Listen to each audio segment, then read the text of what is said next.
he will only ever do odd numbers. Like odd numbers are auspicious in Buddhism, right? I want my work to be sort of in conversation with these important pieces. It was being offered that he wanted to title me, and if I wanted to accept it, it came with the condition that I'd be dedicating myself to Japanese tattooing. Super special, such an incredible memory going to this place. Also, this was really like a Yakuza convention.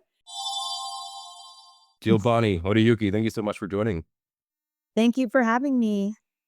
Awesome. I've been dying to have you on, and I have a lot of people clamoring to bring you on for an interview. So very happy to finally have you here. So thank you for that. And you're joining us. Well, you got two shops or something from what I've heard. You're joining us from San Yeah. Francisco. Where are you right now? So, actually, this is in my private studio. I thought it'd be a little bit quieter here, but I own my studio, Studio Kazoku in San Francisco. I've got an amazing team of guys working for me over there, and that's in the Haight-Ashbury. Anyone that knows San Francisco knows Amoeba Records, and we're a block away from Amoeba Records. We're actually on Page Street. Um, yeah, Haight-Ashbury is amazing legendary bohemian neighborhood. Everyone knows the Haight-Ashbury. And it's kind of funny because I feel like when I first um, opened the studio, or actually maybe when I first moved to San Francisco, it was sort of like Haight-Ashbury was almost like that's where you went, to go get like pierced or tattooed, and all kind of like a lot of subculture was happening there. But it was almost like too easy. It's like all the shops, and really finding like the grittier subcultures was really tucked around this city. And as San Francisco's been so gentrified, as I'm sure everyone hears, it's like Haight-Ashbury is sort of really kind of aged into one of the really cool, still weirdo neighborhoods that it's kind of represents as like old San Francisco to so many of us. But so yeah, stop in San Francisco. And then I actually live in a small town called Petaluma, which is like an hour north of the city. And so this is in my private studio in Petaluma. And this is like, I do tattoos here.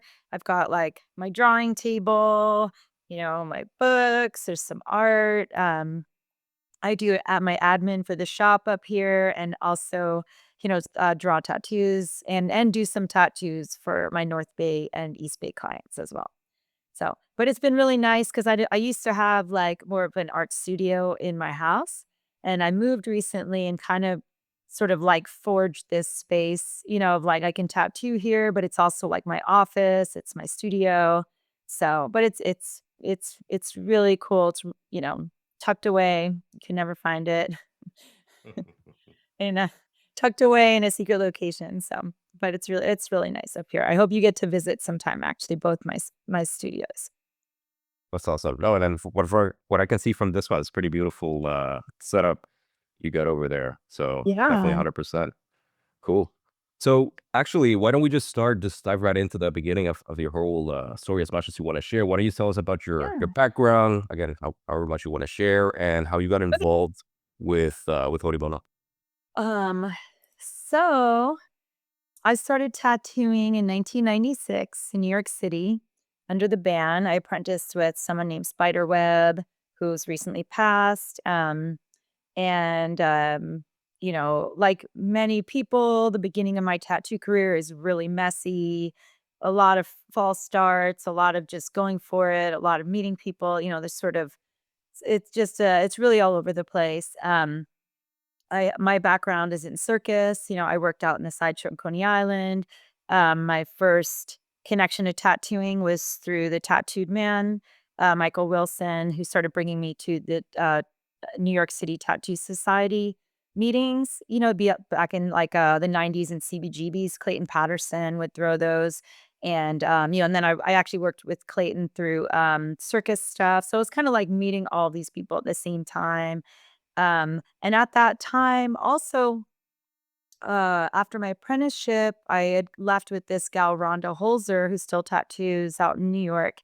And, kind of was following her around a few different shops. And I worked in this shop called Sacred Tattoo when it first opened, and its location on, it was before Canal Street. I think it was on House Stand and in Soho.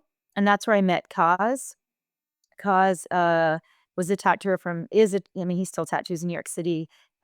He's a tattooer from from Osaka, who had, kind of come to America under these dramatic circumstances, trouble with the Yakuza, like that kind of thing. And he's the first person that ever tattooed me. I worked out of his apartment. I got to tattoo him and, really, so as I was becoming a tattooer, Japanese tattooing was sort of all kind of coming in at the same time for me. And I was probably already getting tattooed by him and working with him by 98, I think, like first when he came to New York City. I actually met him through our friend Forrest, who tattoos in Plymouth, Massachusetts, Cobra Custom. Um, and Yeah, Forrest is great. I don't know if you're familiar with his work. He does incredible Japanese work. He's just an incredible personality, legend, like just sort of a East Coast legend tattooer. Um, but but yeah, so um I guess also, like, I was in art school at the time, I was working at the Metropolitan Museum of Art. I mean, it was just, like, I was performing full time, it was, like, so much happening, but Japanese tattooing really was my direction from day one, and then when I moved across the country to San Francisco, it was sort of, I guess one of the things that Kaz had because I would ask Kaz, like, a million questions, because I was really just trying to understand the approach to Japanese tattooing, Horimono, like, as an artist, I was really young, I was, like, 19 when I started, but I was also in art school, I feel like I was just sort of learning it all at once, and when I would talk to him, sometimes I would ask kind of ridiculous questions, and if he didn't have the patience to answer, he would just say, just look at Horiyoshi's work. It's like, all questions could be answered by just looking at Horiyoshi's work. But in 1997, 99, it's like that was not as easy as it is for you guys today, in 2025, because you have to remember the internet didn't exist and all these great books that we've all been publishing for the last 20 years didn't exist. So, any glimpse of a Horiyoshi tattoo was like something you like saved somehow, I mean, mostly in photos. Maybe he had a few, that maybe in Tattoo Times Republic, a few images of his work. Um, but at that time, it was really hard to get anything. I mean, there was this Tokyo Tattoo Convention in '99, I think, that Permanent Mark had put on. And even just like the photos that were taken, like International Tattoo Art did this article on it. And I feel like anyone from my generation was like, you saved that, you studied this magazine because these were like fresh photos of like current Japanese tattoos. And it's really impossible to find anything like that. So, aside from what you could see, people like Kaz, Garver was also working in New York City at the time. He was already super accomplished. And other artists, it was really hard. So, but I always knew in my heart, it was like Horiyoshi was like the number one tattooer in Japan. And that was always sort of the person I like looked towards the most, from day one.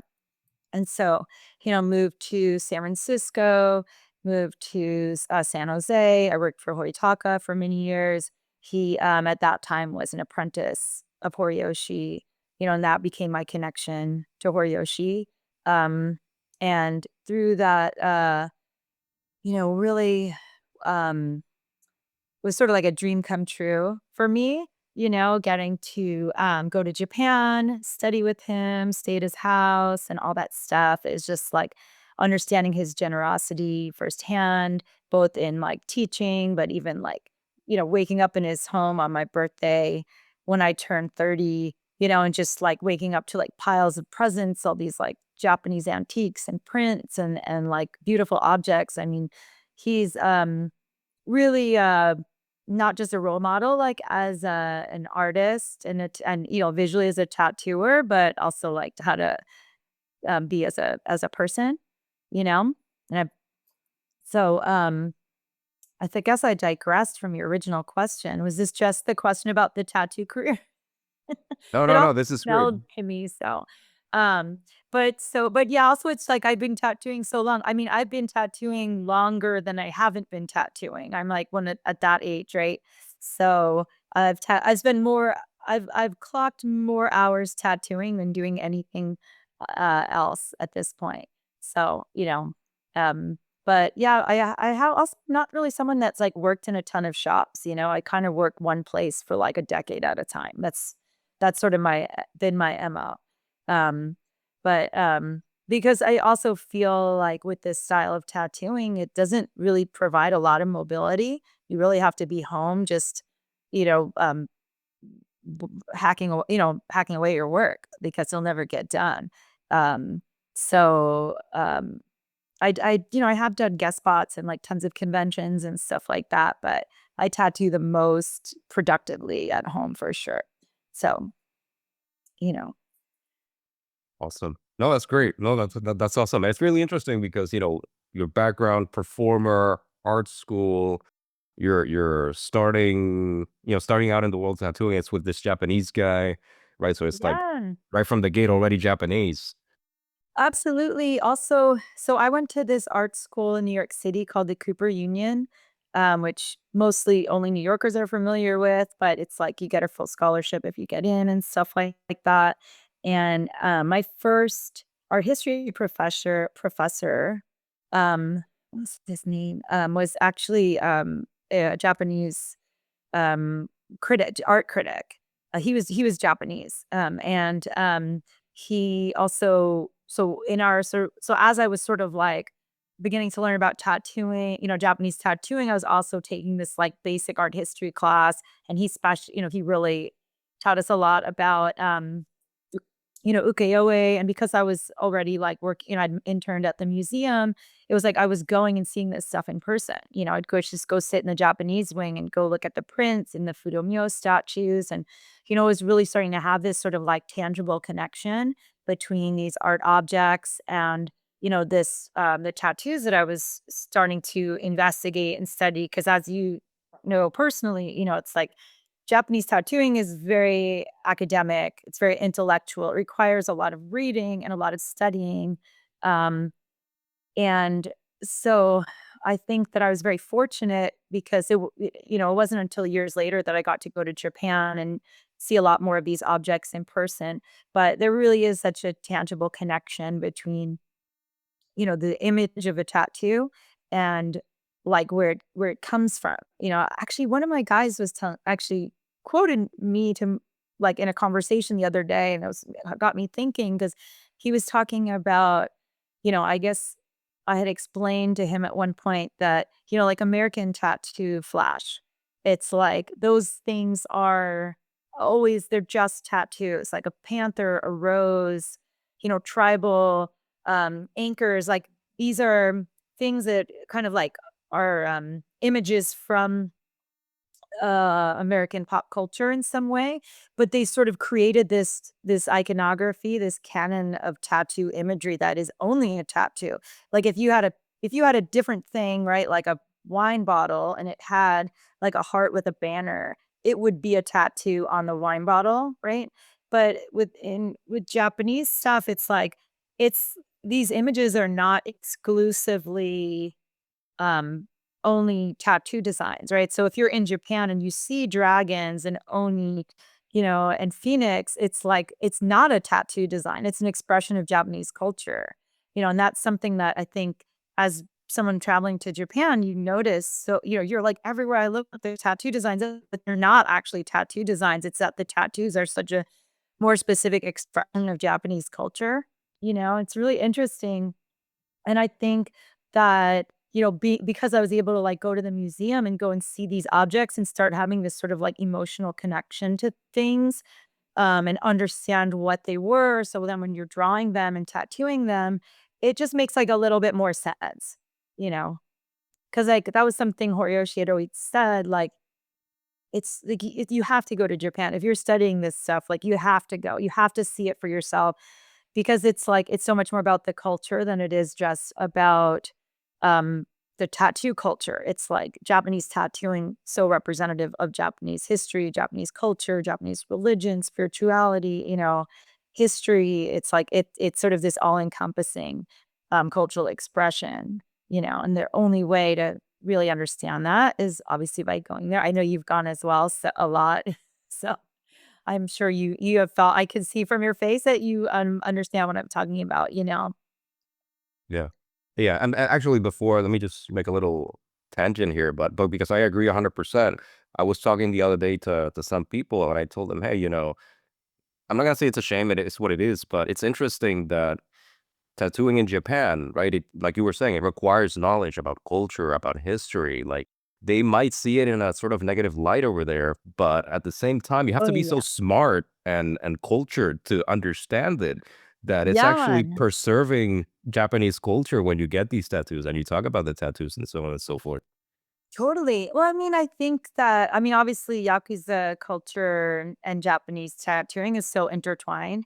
And I Mm, do really feel that the Yakuza are so, um, they really celebrate their past, you know, they really treasure old ways and I mean, like all the cultures that, all the culture in Japan they personally support, even like, like the geisha culture, things like that, they're, they sort of like throwback to those romantic eras, like the Heian era, mm, and there's so many aspects of like, um, poetry and I don't know, just these sort of like old ways. And I really think that I agree with you. And I'd say even to enhance it, I think there's reasons for that. And it's, because tattooing is actually not really present in, like normal society, right? It's like, it's invisible to the everyday person. You really have to be part of that class. You have to be part of this craftsman, yakuza, prostitute, nightlife class in order to be initiated into it. I think, I mean, it's completely hidden. One of my best friends grew up in Japan. I mean, and she's American now, and she had told me that growing up, she said, "I grew up in like a steel town, it's like an industrial town." And she said, "I never," and she's she's like almost my age, right? So I'm not talking about someone like that's 80, right? I'm not 20, but she said, "I never saw a tattoo in my entire life until I came to America." And that it's so, their society is so compartmentalized. It's just stratified, you know? It's like we just don't live in as much of a classist society. So it's hard to understand living without social mobility, you know?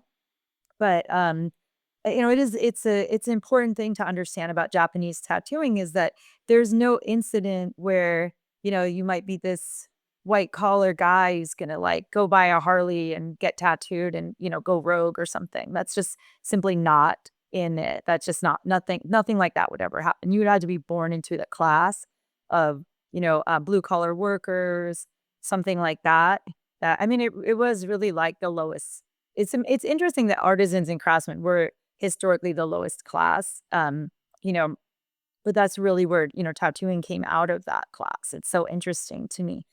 That's why, like, I think like, I had the pleasure of visiting Horikazu when he was still alive, in Asakusa, and the way that he's so proud to be from Asakusa, it's like, this 900-year-old craftsman town that's continuously still working and it's that sort of blue collar pride is really incredible, but it's like I mean it's really taking ownership of your status in life and stuff like that.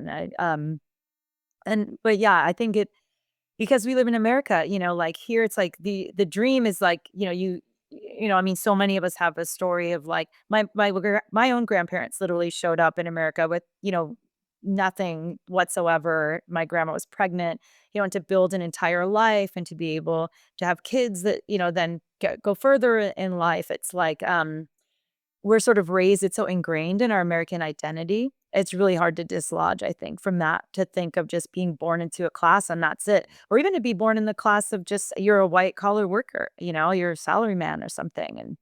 Um and that's what your dad did and that's what you'll do and that's what your son will do.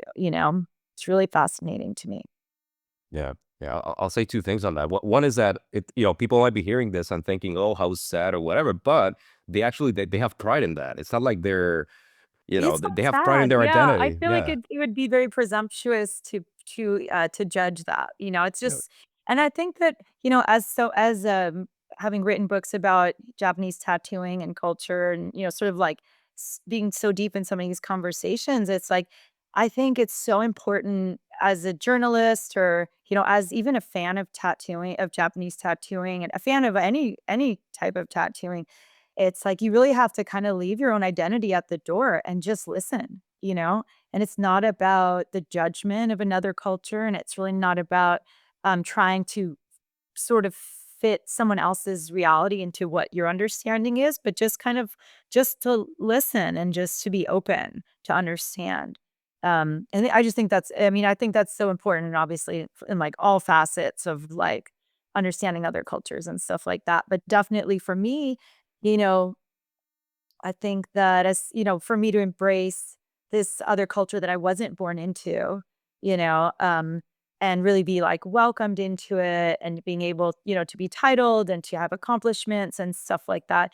It really comes from a place of like being secure with myself, and also just being open to listening and looking. I mean, back to talking about art school, it's like when I was in art school, I was studying I mean, Western art, everything is in the Pythagorean theorem, like rectangle, like all of composition, and like having like this different relationship to human proportions and depth of field. And you're like being trained in all these things, and then as I'm learning more in Japanese tattooing, and it's like understanding, like if you're going to be drawing a samurai or something, like when you're studying ukiyo-e, this like image of what a person looked like during the Edo era, right? It's like, their proportions are different than the proportions you would be learning in like a Western figure drawing class. So I really had to like relearn that. It's like, um, you'll see like, I mean, just for example, like the legs are like a bit shorter and the shoulders might be like a bit broader. Cause, if you're going to draw a figure, you have to understand what the body looks like under all the billowing layers of clothing, right? And, the same thing, is like understanding, designing tattoos. We really don't use like, the, deep space, right? Everything's like the shallow depth of field. So that's why it's like when the customer's like, "Can you put like a moon or like a mountain in the distance?" You're like, "Well, it doesn't that's not really how we, design space." Everything is just sort of like right here up front. It's like the fish, the water, the flower, the rocks, like everything is like only like taking up that much space. It's all like right up here.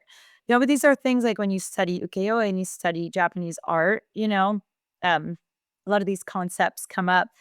But as a Western artist, I mean, I'm someone I studied art since I was a little kid. I was like that art nerd that got scholarships to go study painting in colleges when I was in high school. Like I got all these opportunities. I really have always been an overachieving art nerd for myself. And, but like in learning Japanese tattooing, there was so much that I really had to just shed and let go to embrace like this other style, which is also a great lesson for young tattooers that wanting to embrace this style, because it's very demanding. It takes a lot of practice and a lot of letting go of what you already probably understand about art and space and, proportions and, composition and stuff like that. Um, but and again, and also maybe understanding not that like lessons don't only come from just from staring at tattoos all day, like reading about Japanese art, art theory, things talking more critically about art, and ukiyo-e could really help people understand, I think, Japanese tattooing a bit too. So unfortunately, it is very demanding. It's, you know, someone who's been doing it 28 years and still feels like I have so much to learn. No, that's awesome. Well, you said so much that I think has conveyed so much about your personality and your knowledge, right? Like you're so knowledgeable and you're so respectful of the culture, and obviously you're so passionate about art, about history, about culture, about and you know this stuff, right? Obviously, I'm not gonna say that you're talented or skilled because the work speaks for itself, but I think it's gonna be really like exciting for people watching this right now. It's like wow, like she really knows her stuff. So it's great. It's great. Thank you. I mean, Cool. I think, you know, I like, I think all the less, I mean, these are all like things I'm really trying to share because I think it's really important. I think there's something really important about people's approach to, it's like, I feel like when cause, there was some movie in the last few years that, because I feel like there was this assumption that some Westerners have had in the last few years that, like, people in Japan, like, didn't pick their own tattoo designs or something. I wanna say there was some movie that had come out, you know, and I don't remember what it was, I hadn't seen it, but sometimes people talk to me, like, with these assumptions that they think I understand, like, they read something online and just assumed it was, like, canon truth, and Mm, I'm like, "What are you talking about?" You know? And I think that it's like I think there's something important even about people interested in Japanese tattooing, like, about, the approach, like, there's so much, another thing we could talk about Japanese culture that's really an important lesson is that it's really about, like, the good of the group more so than it is about, like, the individual, you know what I mean? There's so many examples I could draw from. It's interesting when you look at, like, the tattoos people have, because I think that's a question people come in with a lot. They so curious about, like, the tattoos people have when you're looking at photos, which to me are presumably all Yakuza. Like, if you're looking at old tattoo photos, they're just all Yakuza, you know? And it's interesting to imagine, like, because I think Westerners are so consumed by, individuality, mm, in a way, and every aspect of their tattoo has to be defined by some life experience. How do you understand what I mean? mm, I don't mean that in any type of condescending or even judgmental way. It's just like, just tattooing in America for 28 years and my clients come to me with, people understand what I do, so they kind of come to me with a different attitude. But, it's like, I think it's so interesting because when you see tattoos in Japan, it's like it's not so much about this, like, this means that, that means that, but it's more like there's, like, a whole story that someone has identified with, where it's like they are picking their designs, but also sometimes, like, back in, like, the '60s and '70s, the tattooers would just have, like, the designs on the wall, and you did pick it like flash. They would have, like, a dozen, shitai, right? And you just go and, like, get the one that they choose that you could pick from. But I don't know, these are there's, like, a lot of things on this subject I can go into where I'm like, I don't wanna go too crazy. mm. Yeah, but like you were saying, I mean, it's literally a different culture. So it would be Yeah, ridiculous for you to think that your culture, which is very different from theirs, has any resemblance, right? That they're gonna be different cultures. That's why the concept exists, right? So of course, yeah, that makes total sense. So actually, while we're on this topic, so in terms of like people learning whether they're a tattooer or somebody getting tattoos, learning more about I don't know, the subject or culture? Like, what are some references or sources of inspiration or education that you would recommend?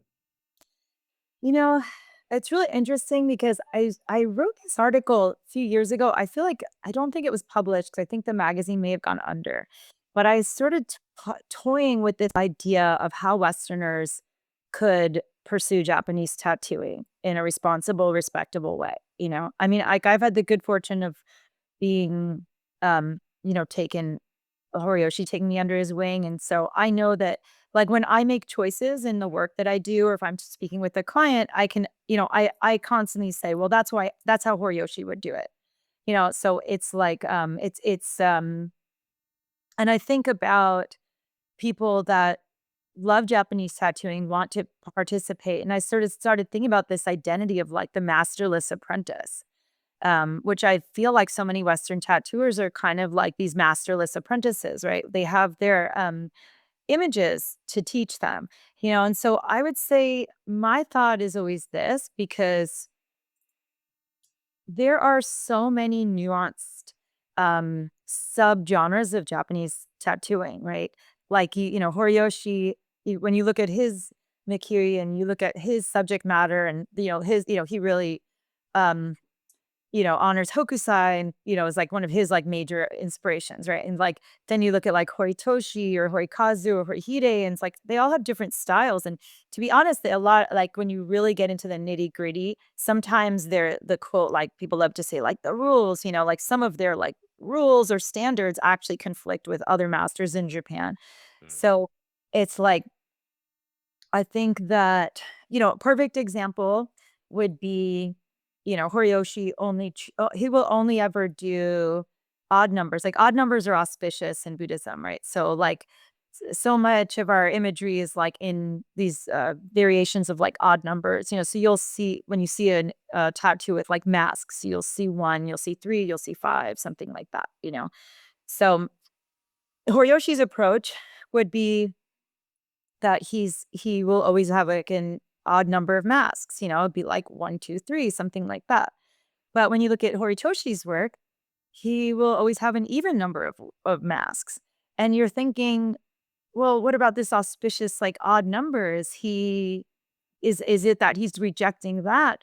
But no, in his tradition, your face is the last is counted. So it's still an odd number, but it's a different counting system. You see what I mean? So because of like these types of things that are just absolutely in conflict, right? But you can't say so this is why like there's words like traditional, like I'm very careful not to use because out of respect to all the different traditions that exist, right? So that's why for me, I'll say like in Horiyoshi's tradition or Horiyoshi would do this, right? Like, so it's sort of like I'm down this very specific nuanced path, right? So for me, I feel like if you're of this masterless apprentice, Westerner who loves Japanese tattooing, who wants to devote yourself to it, like I feel like even still, you should try to focus with one tradition and one style. Like sort of like almost like pick a master and really try not to deviate from that. Yeah, and at least initially, I just think that being really able to model your background and your composition after like one specific style will really help could really help someone develop their own style because and that's the thing back to the original an earlier concept we were talking about of like the good of the group. It's like not so much about like me and like my identity. It's like I want my work to like honor Horiyoshi and like reflect him, reflect his teachings, reflect his style and his aesthetics, his concepts, right? But also, I feel like, a lot of young, especially young, zealous, enthusiastic tattooers, which I'm not trying to take their wind whatsoever, but it's like you don't need to find like these calling cards for yourself that make your work like, oh, that's you because of this color combination or this sort of flair that you put into your drawing. I think it's so important to sort of like lose yourself in the work, right? It's like I think that people really underestimate the value of tracing, you know? I mean, there's that book, what is it? Uh Copying the Master and Stealing His Secrets, is it something like that? I don't know if you're familiar with it, but it's sort of like this concept. It's like you basically are gonna like trace and trace and trace and trace until you don't have to trace anymore. It's like when you look at Horihide Sensei's work, Tifu, Kazuo, he's a personal friend as well. And I've visited him and it's like you see his stuff and it looks identical to the reference, identical, like, it looks traced, but but in reality, it's not traced. He traced it so many times as a young man that he can just draw these things now to perfection. Kuniyoshi, Kyosai, it's like he just posted this Kyosai, what was it, the other day? The tiger, um what's his name? I forgot. But it was so perfect. It's hard to believe that it wasn't traced. And that's the thing is like tracing, copying, And it's sort of like because when you put all of that hard work in, it's like your voice will come out later, like 20 years later, right? But it takes, and this also has a lot to do with like tattooing being, it's in Japan, Horimono, it's coming from this craftsman class. It's came out of more of a craft than an art. you know, in that it's referencing ukiyo-e, which is the, the images of common people, right? And, and actually our sort of like roots, right? Like our predecessors, the original Horishi were carving wood block, the wood blocks. They were carving ivory. They were carving these objects, hori to carve, right? So the actual our origin is truly in like this craft, and if you think of yourself like working at Ford building cars or something, right? It's not so much about like Jill Bonny, the great, person putting Ford cars together or something, right? It's like you're doing a job, or even just a carpenter, something like that, where it's like you're building a thing. And I think that's my approach to tattooing as well. It's like there's different stages. It's like, and because sometimes I don't always do, like, I really don't do a lot of full drawings for back pieces and stuff. And I explain to people it's because I'm building it. It's like I'm building it on your body. I'll have like the main figure, drawn out, and we'll stencil that on. But there's always going to be, sometimes the head needs to be bigger. Sometimes, something is at the wrong angle and we move it when we actually put it on your body because of the dimensions of your figure, and then we'll find ourselves. So it's like, I just feel like, yeah, it's so important not to worry about it looking like you did it, but make it look how it's like supposed to, And because Japanese tattoo, I mean, Horihide very confidently, he is like Kuniyoshi, like all of his work is the foundation of Japanese tattooing. The Suikoden warriors and all the figures. It's like, so making yourself, so not just worrying about what people's tattoos look like, but I feel like Hokusai, Kuniyoshi, Kyosai, Yoshitoshi, it's like you need to study this stuff. And the more you study it, the more there's going to be this sort of recognition between the image in the prints, right? And like tattoos that you recognize. And these bells are going to start going off. And then when you start saying, like, oh, well, this is what the original piece looks like, and then this is how this master interpreted, then it also helps you create your own pathway of like when you trace that design, and how do you now take that and put the pieces together? How do you put the background on? Like, I always tell my guys when they're practicing, their mikiri, it's like you've got to build your toolbox, right? So you understand how to compose an arm, how to compose a back or whatever. But it's like the deeper your toolbox, right? The more creative you can be. I remember Horitomo once said, like, someone had asked him during an interview, like, um, do you prefer to draw in advance, or do you like to draw on the customer during the tattoo? And it was like, he had the most incredible answer. It always stuck with me. He goes, well, you know, when I draw on, I'm only drawing what I already know. Right? So when you're sitting and he's like, whereas when I'm home, that's when I'm gonna try something new. That's when I'm gonna find something in a book and like develop like a new style. But when I'm drawing it in the heat of the moment, I'm just gonna draw what I already know how to do. Which is not a bad thing at all. I mean, I think it's kind of teaching us as artists that it's like we've got to do our homework and we've Mhm. got to develop our style and we've got to evolve constantly. And then we have to be like ready for showtime when it's like the tattoo time, right? That's when it's really time to like actually shine and sparkle. And it's like, it's like I feel like as a, you know, back from my performing days, it's like kind of it's like the tattoo, it's like that's the show, right? Like that's the live performance or something, right? And everything else before that is practice. And you're not really, it's like you're not you shouldn't there was a there's this old Western, like wild Western arts guy named Monty Montana who had some kind of quote like that. And it was like, it's like, you don't try things for the first time on stage, right? That's like for practice at home, you know? So when it's like the main event is happening, you can be confident, you can be creative, but it's like that's where you also want to like deliver 100% and push yourself harder. Yeah. So That makes a total practice, sense. yeah, and also that's another lesson for young tattooers is like if you're not drawing every day, you're not drawing enough.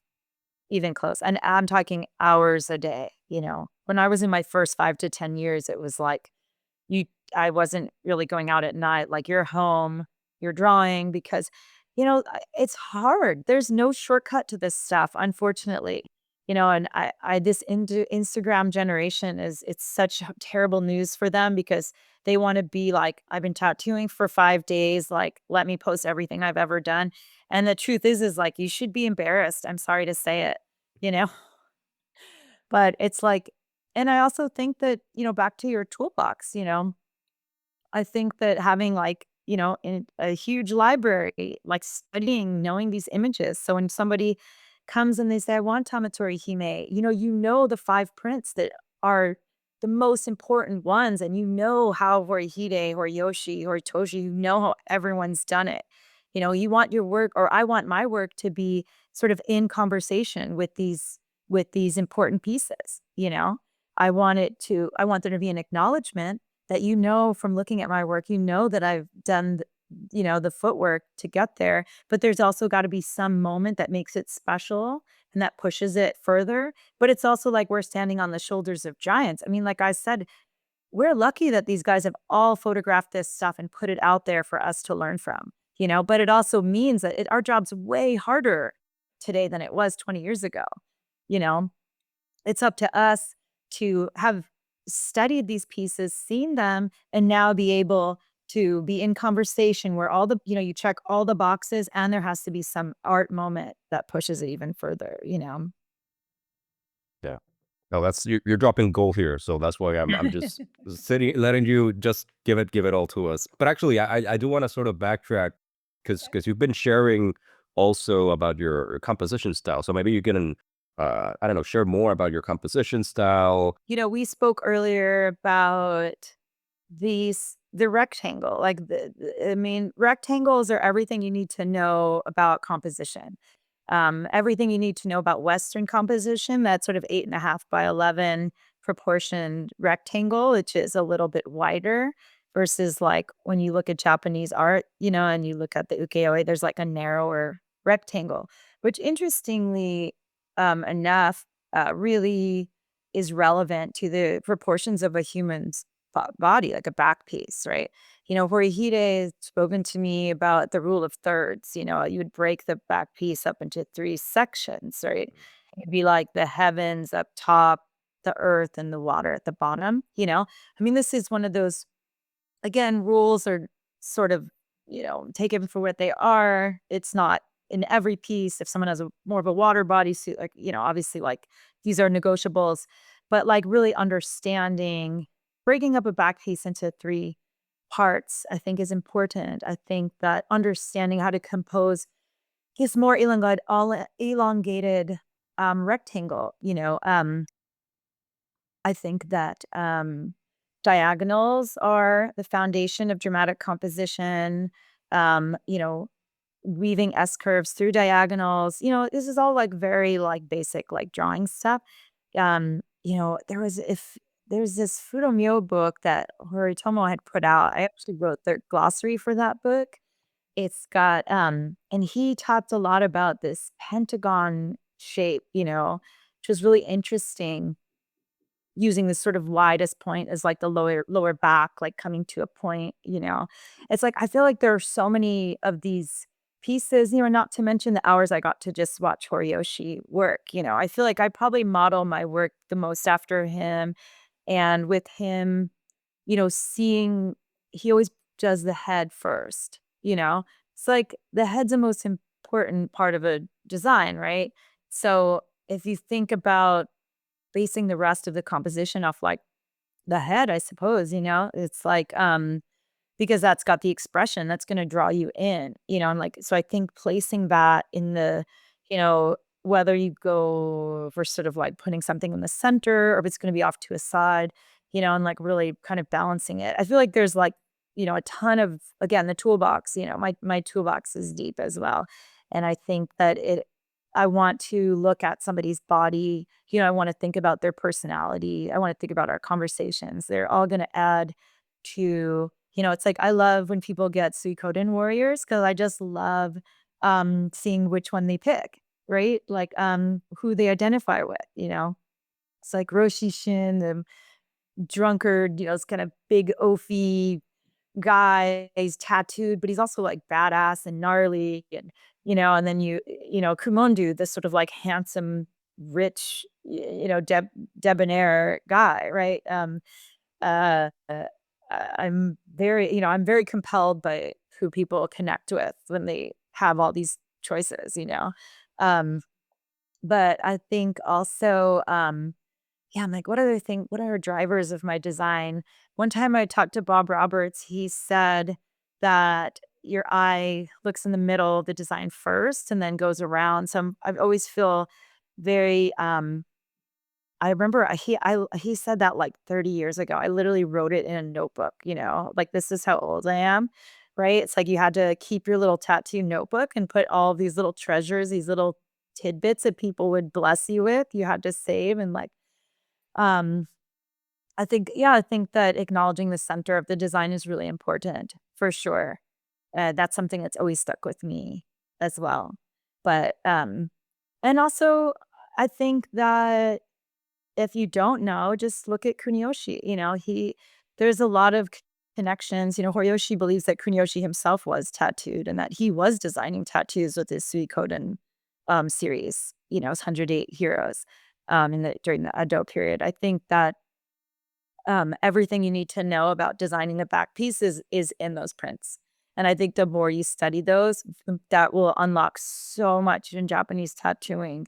And by studying, I do simply mean tracing, you know.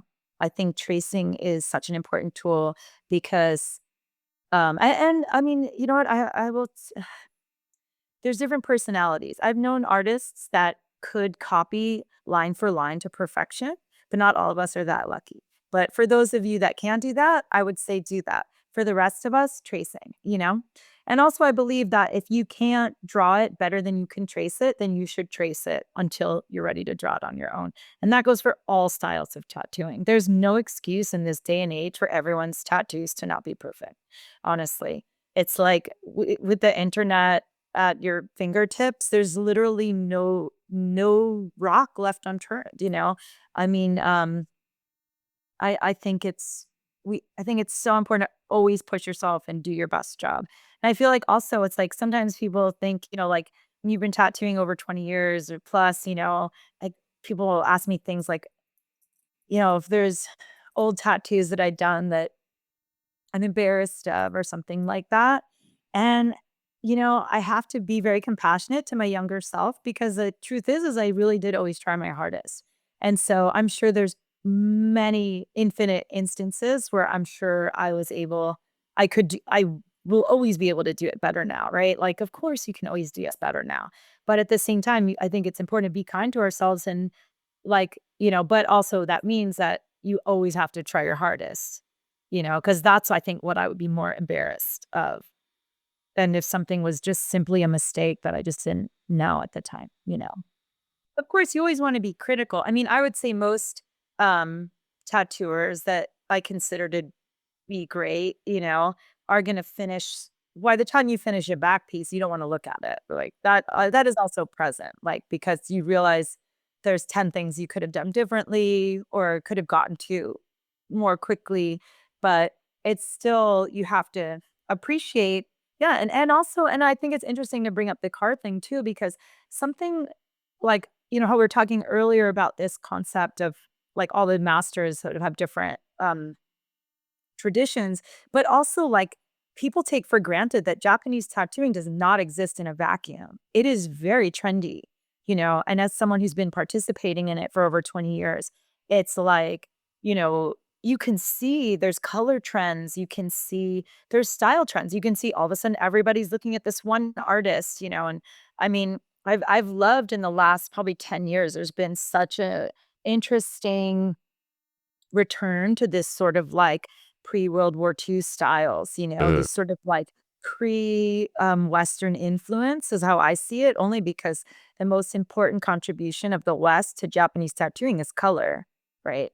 I mean, it's a truly like a technological advancement when Horihide was corresponding with Sailor Jerry. in the late 60s. He was literally bringing color to Japan because prior to that, it started out as just black, and then you had these super toxic cadmium reds and ochres and browns, and it was this really like limited palette. But obviously they're doing masterpieces with that color, and it was must have been so thrilling to have all these new colors, in your palette, to have the purples and greens and all that stuff.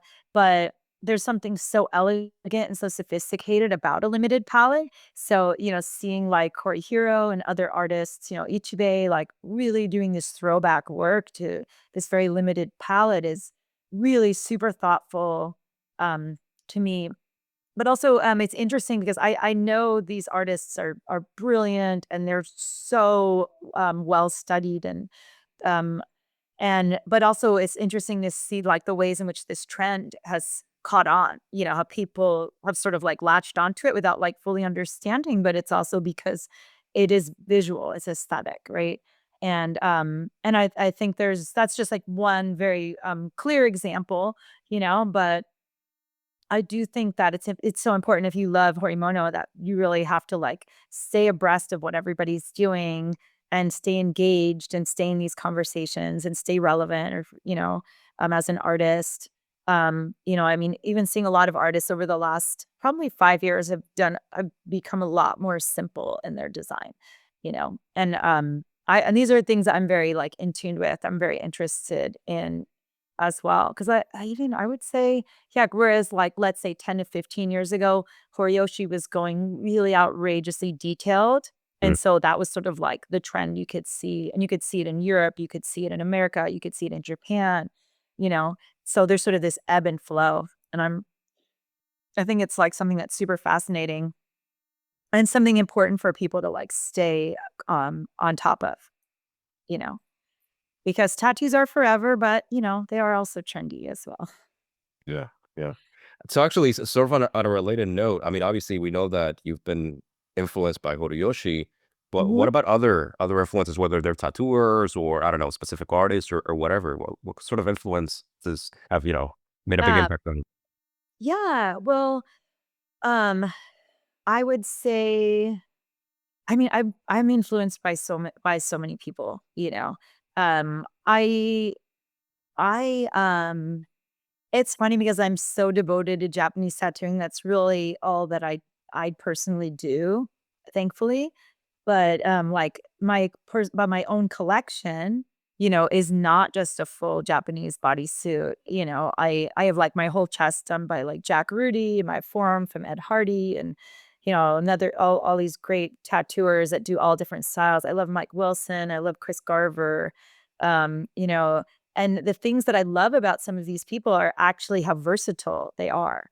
Like, seeing people that really can, kind of put on a different hat of a different genre and do it to perfection and then sort of like, replace it with like a different style is like really, really incredible to me. So I'd say those are all, yeah, I mean, Bob Roberts, Mike Malone, Ed Hardy, like, the Holy Trinity. It's like, if you don't know who those guys are or what I'm talking about, like go educate yourself, those are probably I would say in my formative tattooing days, those are some of the most important, uh, without question.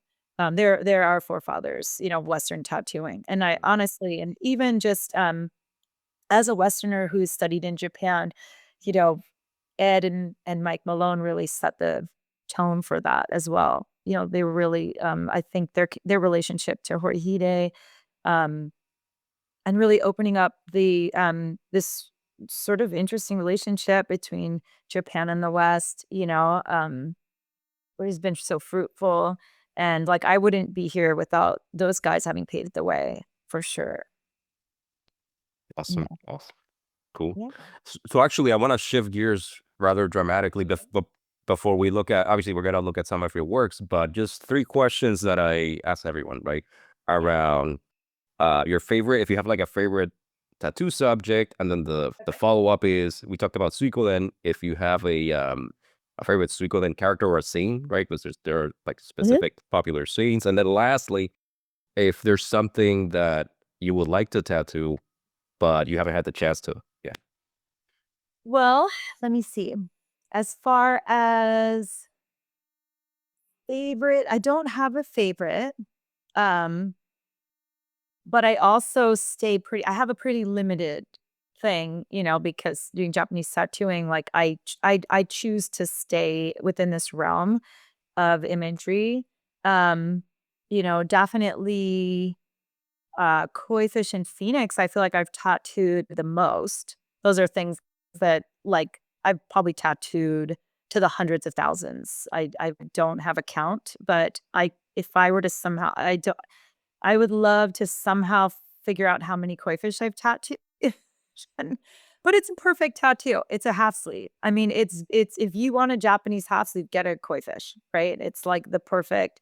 It fits that part of the body. The proportions are just perfect. And and I love Phoenix in contrast because they're so busy and you can Mm. put so much detail in them. So that's something, and I can really just go nuts on them. And as far as like something I haven't gotten to tattoo, I was thinking about this morning. I have never done a Kiyohime back piece. I've only gotten to do her as a sleeve. I feel like that would be something I would really love to do. Um, as a woman, I have an affinity towards monster women. The onamusha, or what is called onabukesha, the female samurai and stuff like that. Badass women.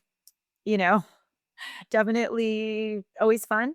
But also like, but I not to negate, I love doing dragon back pieces. I'm someone who really enjoys my job, so, there's not something that I don't like about it, if that makes sense. Oh, you know what else that you had asked that we hadn't gotten to about me getting titled, and it was really interesting that you asked this question because being in my library here, I've been spending more time with, like, my books and these, like, old objects, and I actually found this original note from Horiyoshi that he wrote when he had titled me, and so I asked my girlfriend to translate it because it's actually, like, in Japanese, Mm. um, but it was such a cool thing to find that I was, like, really excited to share that with you. Because people always have so many questions about my title, which is Horiyuki. And, so I was like, if you want, maybe I'll take a minute and like kind of tell that story for you, which was around my 28th birthday. Horiyoshi had decided that he felt that he wanted to inspire me by titling me. He saw my commitment to Japanese tattooing and kind of offered, but it was sort of like offered with a caveat. It wasn't just like, I'm going to title you, like you've earned this. It was more almost like a carrot. Than a reward, right? It was kind of saying, well, like if you like it was being offered that he wanted to title me. And if I wanted to accept it, it came with the condition that I'd be dedicating myself to Japanese tattooing. And at that point, the internet didn't really wasn't that popular. So it's really about like my portfolio.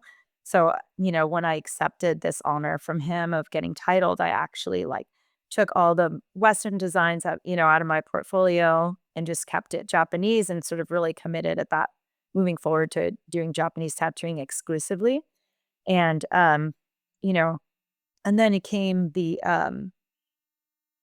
actual instance of like, what would my title be?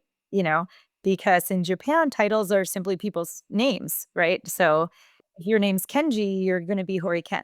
It's pretty straightforward, and not all artists, and some artists and actually my friend Hori Ken in Yokohama is Hori Ken because he doesn't have a specific master that titled him, and he's not taking someone's name.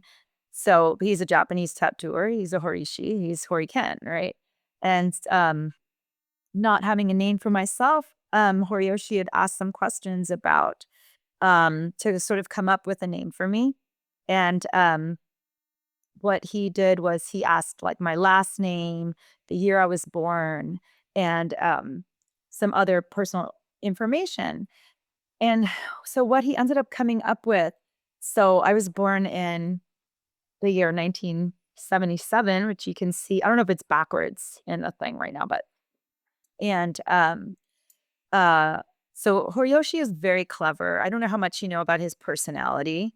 But he's got a sense of humor and he's a very clever person and he loves duality. He loves when there's like hidden messages and like hidden designs and stuff like that.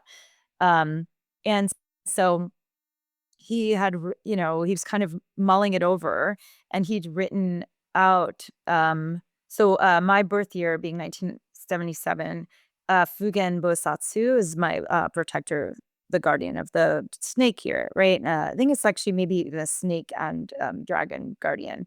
But so, and with that, Fugen's like a teacher, and it was sort of like he had a couple of thoughts about it. But then I guess when you write Fugen Bosatsu in calligraphy, in kanji, the fu was has an alternate reading, which is Yuki, and it's such a it's and so Yuki first and foremost is a woman's name. It's actually quite beautiful, and, whenever I meet women when I'm in Japan, they, "Oh, Horiyuki-san," it's like, "Oh, that name's so beautiful." It's, like, such a pretty name, which I find to be really charming, because I was the first woman that he had titled, so it's like being, like, his daughter, like, he gave me this, like, really stunning name, and, they're really historically, I mean, this is, like, a whole other conversation about female identity in Japanese tattooing, but historically, there really weren't, female tattooers, it's of the modern age, in the last 50 years, but, as something that goes back 300 years, they just simply, for many, many reasons, weren't there, but, so I think, like, in this sea of sort of these masculine names, to have, like, such a feminine, beautiful name, really is, like, a standout, and then there's sort of, like, Horiyoshi's sense of humor, which is that Yuki means snow, and I was, like, the first white person that he had named as well, which is also very, hilarious, and I, like, love showing these, like, softer sides of his personality, For people that know him, that he's would enjoy that tremendously. But, it's been something that has been, like, such an honor to have. When I remember after receiving the title, I did the tattoo summit, Horikoi, I don't know if you had met Horikoi, he had this convention, maybe 2007, and, it was such an incredible experience. I went there with, I was tattooing with Three Tides, the tattoo shop, and, but Horiyoshi came, with his wife Mayumi, and they had, she was wearing, like, one of her famous, like, these monkeys that she has, she's, like, wearing one on her, and they just looked so amazing, and they brought me around, and, so by that point, people knew when they heard my name, they knew that I had been titled by him, and really to be, like, welcomed into the tattoo world in Japan was so magical for me. And there's also a thing, so, like, when Horiyoshi names people, they have 2 syllables, when he titles someone. Not sometimes people will go and have a title, like, approved, but it's like when he's the one who creates it, like Yuki, those that's also like a tell of a name that that he had chosen for somebody. So super special, such an incredible memory going to this place. Also, this was really like a Yakuza convention. Um, and so being able to really see all that stuff in person. There was an singer, and Horiyoshi took me up to his dressing room to meet him. It was like really getting to see so much stuff for the first time in person was really cool. So, sorry, just wanted to share that little bit for you. Oh, you know what else? I have this too, actually. This was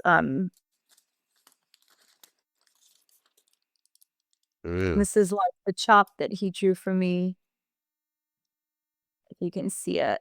Yeah. And so one of the functions of having a title is that you can sign your work. And so and it's, so I also like, he has a very specific, handwriting style. So I think having something that he not just titled, but also, like, wrote for me, so whenever I sign my work, it's like I can think of him in that way. Oh, that's awesome. No, I really want to take just a moment to say, wow, what a journey. Like your life, like it's been amazing. Like it was like destiny. Some people believe in like destiny or stuff like that. It's like it all led up to, it's perfect, right? This whole journey and your experiences, right? You didn't buy them, you didn't just read a book and so you lived this stuff and here you Yeah. are. So Well, I mean, but also I think, well, I would say some of it is unfortunately being in the right place at the right time, like being in New York at this crazy time when tattooing was so wild and still underground, definitely it also made helped me. I mean, I think that it's so clearly like New York tattooing so clearly connected to Japan for that reason, right? I mean, it was literally illegal when I started. It was so underground. It was so unattainable. I mean, and it was really hard for anybody to start. Like, people sometimes say, like, "Oh, is it hard as a woman to start tattooing?" I'm like, "It was hard to start tattooing. No one wanted to share anything with you. It didn't matter who you were." So, it, and, but yeah, and then being able to go from, like, with my friend Kaz and then on to actually getting to, like, be Horiyoshi's friend. I mean, I'm still talk to him regularly and stuff like that. It's these are things that I treasure, life experiences I treasure. But also I think it's a lot of hard work. And I think that, if you just work hard and stay focused, like life will always sort of gift you with these things, because people recognize that. And like I said, there's literally, unfortunately, there's just no shortcuts. Like it's just a lot of hard work. yeah. That's awesome. That's awesome. I'm sure people are just blown away by what they're hearing, and maybe people knew about your work, but they didn't know the depth of your experience, right? And as in your your lived experience. So it's awesome that we get to learn about all this Yeah. stuff. Thank you so Cool. much. Yeah, I've lived a weird one for sure. All right, Jill, let's do this. I know we have a little bit of a time crunch, but let's actually walk through one of your tattoos. I'm sure that people obviously would love to hear your thoughts on it. And let me start sharing. And what I'll do here is I'll shut up. I'll let you do all the talking, and then maybe at the end I'll have some comments to add. Fun. Okay. Well, my client John here picked this figure.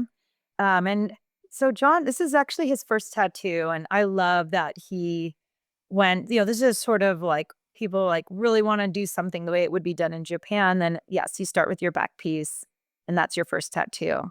Um, I mean, I think there's so much bodysuit, um, concept we can talk about, because for me, and as again, like everything I'm saying, this is like, words from Horiyoshi. It's like the back piece is the focal point of your bodysuit, you know? And so, of course, John can choose to just get his back done, but I think he's someone that's actually going to end up with a full bodysuit from me, from what we've talked about already. And so, so he actually had chosen this design, which I was super excited about. As I mentioned earlier, I love tattooing images of dynamic, powerful women. I love that he chose this. He really did study the story, which is so interesting. I feel like my knowledge of the story changed over time as I had studied it. I had first discovered this story. I mean, I always knew the image, right? Because in the famous image, we know that she's this great pearl diver, this Ama pearl diver, and, that she goes and steals this jewel from the Dujin, who's the king of the sea. Like, all water in Japanese mythology is ruled by dragons, and so, obviously, the ocean is no exception, and the great dragon that rules over the ocean is Dujin. And, so I knew that she from the famous Kuniyoshi triptych, as we say, "Study your Kuniyoshi," where you have this kind of small image of her, and she's, like, stolen the jewel, and then the entire ocean is sort of, like, chasing her, and you're like, "What is" it's, like, such an incredible image, and he's sending all of his minions after her, and it's, like, the idea is that, I originally saw it as a story for glory, where she stole this great pearl from the king because she was this great pearl diver and she could. And, there's this crucial moment where she decides to, she knows that she can't make it back to land, right?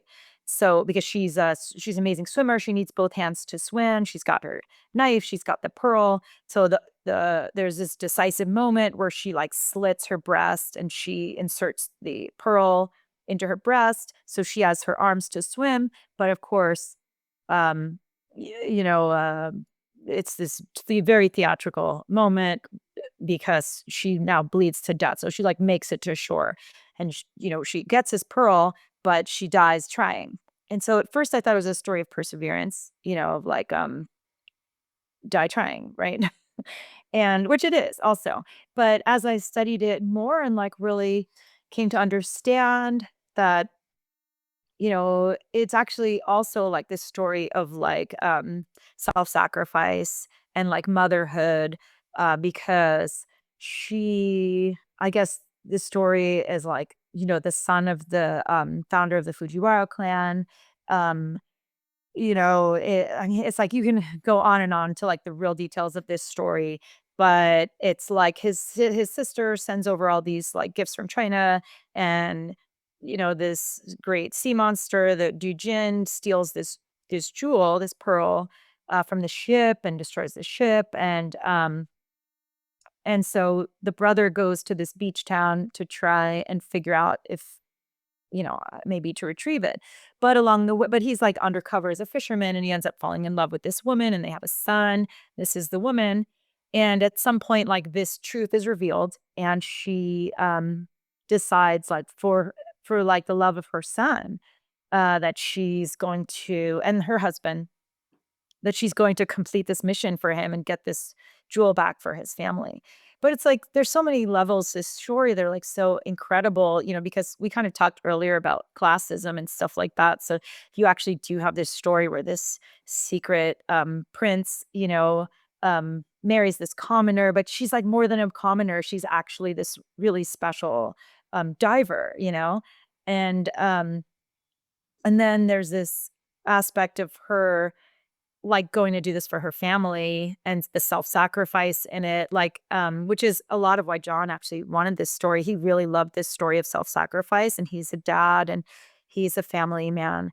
And I like really love that that's sort of wrapped up into this. It's sort of like interesting how, you tattoo on a long enough timeline, it's like your identity changes, right? And the place I'm at in my life now, it's like I'm a mom. Like Kazoku is Japanese for family. Like I opened that when I had my second son, and I like named it like not just for the tattoo family aspect, but for like being like a family. Like I'm really always have artists working for me that I like take under my wing. Everyone calls me like the tat mama, like Chris Will, because like one of my tat babies, it's like I feel very this is like an identity I'm super proud of. And so to have this like really badass kind of like mom figure, not matronly, but this kind of like warrior woman is like something that's really speaks to me. And also, and so that's sort of like deep concept, um, I think that idea speaks to a lot of people as well. And I think seeing her not just as like a topless beauty, but actually like as this like powerful woman is like, super cool. And also, one of the things that I definitely learned from Horiyoshi that is so important when picking your back piece, I call it like the decisive moment.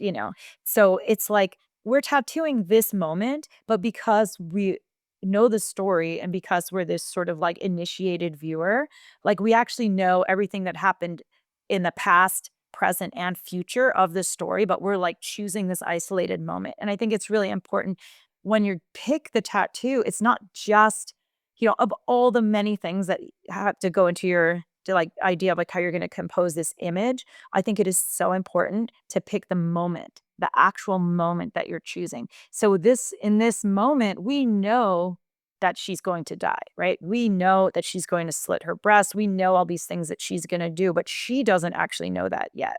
And I think like having that sort of like weighing on this composition and sort of like I said, this sort of initiated viewer, it's not just a bathing beauty. It's not just this tough chick with a knife. It's not just this cool dragon and all the dynamic water and what all the tumultuous storm that will come later when we finish this piece. But it's also just like this sort of like vulnerability of like she hasn't decided, like yet whether she's going to live or die, right? And I think that's really important. And I think that, like I said, that's like high concept for Horiyoshi is like choosing, it's like I remember him telling me about this like he had done this Kishibojin tattoo, you know? And it's so interesting. Everyone always says Kishibojin is like a beautiful was it like a goddess? She looks like Canon. But like prior to that, she was like this child eating monster woman, you know? And I remember him talking to me about this woman who had gotten this tattoo of Kishibojin as a monster as opposed to getting her as a beautiful goddess. And it was so interesting because this sort of duality of understanding, it's not just about the moment of what you're looking at, but understanding like who she becomes, And I feel like the sort of hopefulness in that design that he had done, it was like knowing that this woman was going to that the female monster would be enlightened and, like, would eventually, like, become good. I felt like the girl I was talking to who got the tattoo was, like, she was, like, a prostitute. She was sort of, like, in this, like, underworld, and I felt like it was sort of this, like, hopeful thing. Like, she knew she was good inside. Like, Kishi Bojin was good inside. She just hadn't, like, gotten there yet. You know what I mean? And I think it's just really important that when you choose these moments that you're gonna dedicate an entire back piece to, that it's like understanding the past, present, and future. And I think this is really like hinging on this moment where she's deciding what path she wants to take for herself. But because we're initiated viewer, we actually know what her choice is going to be, even though she doesn't. And I just think that like gives us all of the like hope, and that gives us all of the faith, and it gives us like we know that she's gonna like lay down her soul, like on like the gates of whatever for family, and so it's super inspiring, but it's also, like, the most visually attractive moment because she's not, like, covered in blood and, like, gory or something like that too? So, super interesting, and then as we talked about composition earlier, the elongated rectangle, obviously, if you follow, like, her toe of her f exposed foot up to her face, her gaze that's looking down. So it's like you look at her face first, then you gaze down to her toe, you're following that diagonal, and then you realize there's a tail behind her head with fire. It draws that elongated diagonal all the way up to his shoulder. And then tucked away, you can see my little signature, so kind of like understand who did it. And then it's like balanced by the dragon's head, who's going to be on the opposing lower right side, who's also like looking up at her. We understand this is them, like, engaged in battle, also. So, super, super exciting. And actually, this is a nod to an Osen design for, people that know, Osen was a painter in Yokohama who did designs for Shodai Horiyoshi I. Shodai had hired him to paint his designs, and so my nod to Osen is this pattern on her skirt, which I've never had the chance to tattoo before, but also I feel like I haven't gotten to do a tamatori hime of this size, so I thought it'd be fun to add extra detail because many times you'll see her skirt and it's just it's like what they would have traditionally worn. It's like this their bathing suit, just like this long red skirt generally. Sometimes we put these straw skirts over it, but sometimes they're kind of annoying to tattoo because there's so many like little sticks and then you got to tattoo around them, and makes putting background behind a very narrow object, can be a lot. Not, keeping preserving that positive space can be difficult. So I prefer if it was a nukebori piece, I would probably have chosen to put the skirt in. But in this instance, I found this detail in an Osen painting and thought it was really, really cool and special. Um, and I think one of the hair flips might also be referential of an Osen painting as well. So, but I also thought it was really, a quick note to gender in Japanese tattooing, um, something I can talk about extensively, but we'll keep it kind of concise.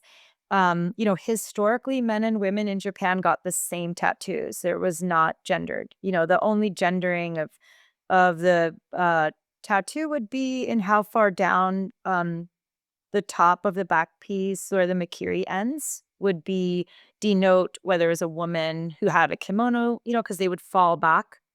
and expose the nape of their neck, or it would be a man's robe, which would have come up higher. So, because tattoos had to be hidden by your clothing, that is really the only gendering of tattoo design. Men and women would choose from the same shitai, from the same flash designs.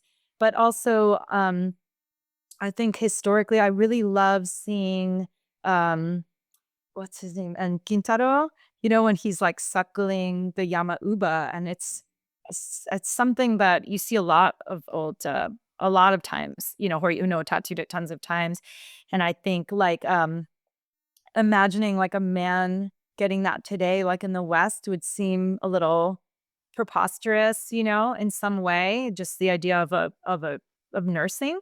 Um, but I like really love that image. I think it's a really profound moment, and so also seeing a man get this like bare-breasted woman, and like again, really looking back historically as like tattoos not being gendered. It's like this is how she would have looked, this is what it is, I think is an interesting thing. I wonder how people react to seeing something like that. I imagine some people might have a certain feeling. So I just want to address it a little bit. Yeah. Oh, wow. Well, I don't have many words except that, wow, a lot of people are going to have such a new, fresh perspective given what you shared. I myself included. I was thinking, oh, yeah, that resonates with me. So I think Oh, even you know just, what?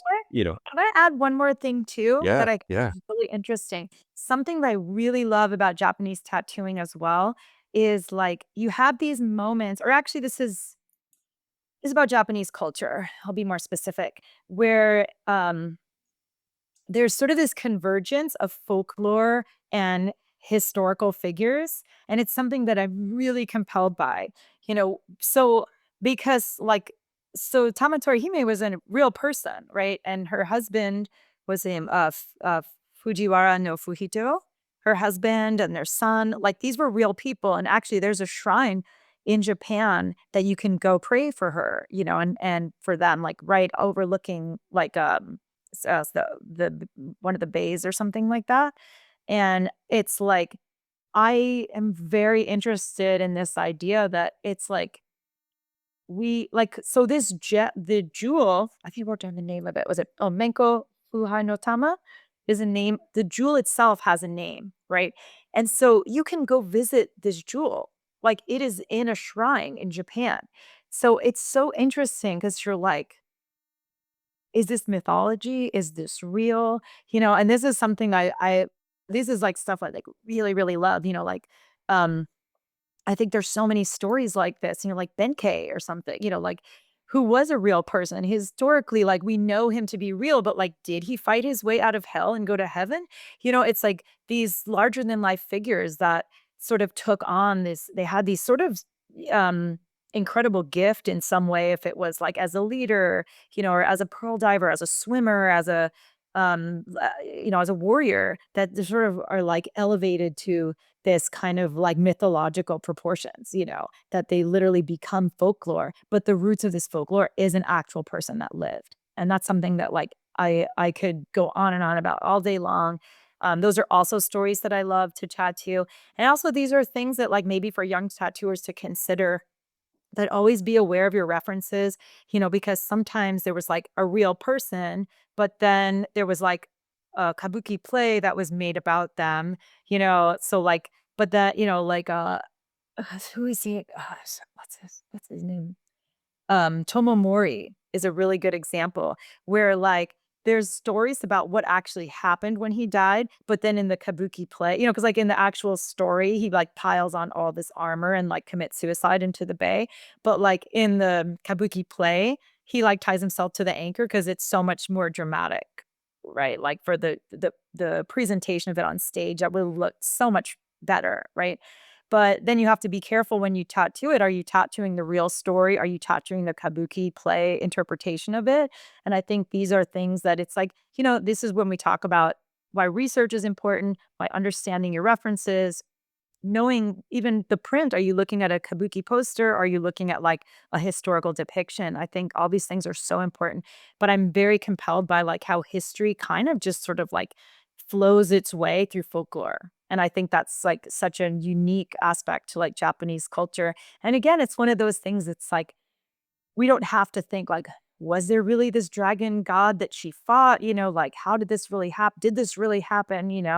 Um, but I don't need I honestly don't need to know. You know what I mean? It's like I feel like I get enough from the folktale. It's like fulfilling to me. So, but I do hope actually I really do hope next time I go to Japan, I would love to go pray at her shrine.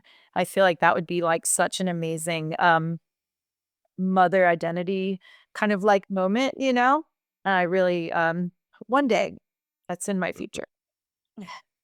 That's awesome. So actually, let me stop sharing in here.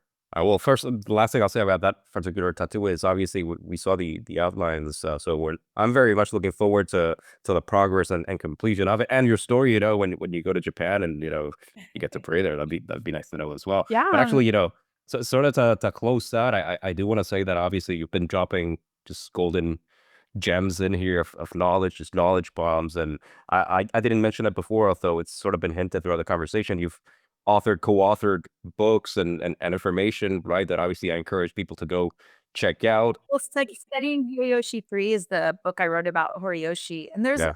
it's all about, I mean, I wrote it, I think, when I was 28 or 30, something I mean, it's almost 20 years old, but it's like, really just a Westerner's perspective of studying Japanese tattooing, which I think is also really great for these, for young tattooers interested in Japanese tattooing.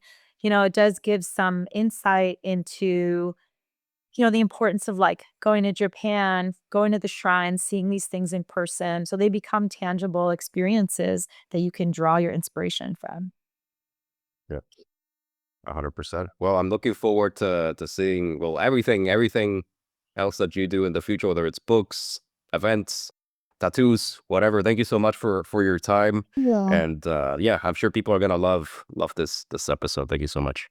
Well, thank you so much for having me. This has been such a joy. I mean, all I want to do is just reminisce about um, these wonderful experiences. And also, like, I love talking about tattoos. If you come get tattooed by me or get tattooed in my shop, you'll know this is like, these are the conversations we have like on a daily basis in the studio, which again, oh, and that's I'll give one more little Horiyoshi tidbit, is that some advice that he had given me years ago was that, if you want to be drawing Japanese tattoos and art, then you need to surround yourself with images of Japanese art, and fill your home. So, even when you just like look around, it's like sort of subconsciously being ingested. And I think that's really important. If this is, it's like to always, I mean, you know, there's like this is just my drawing table, right there. So it's really important to surround yourself with this stuff. So it's just like being absorbed and filtered, and then it will always just come out more naturally and organically in your drawings and in the work that you do. So Yeah, thanks for having me, Jean. 100%. Thank you so much, ladies and gentlemen. Jill, Bonnie, Horiyuki. Thank you so much. Thank you.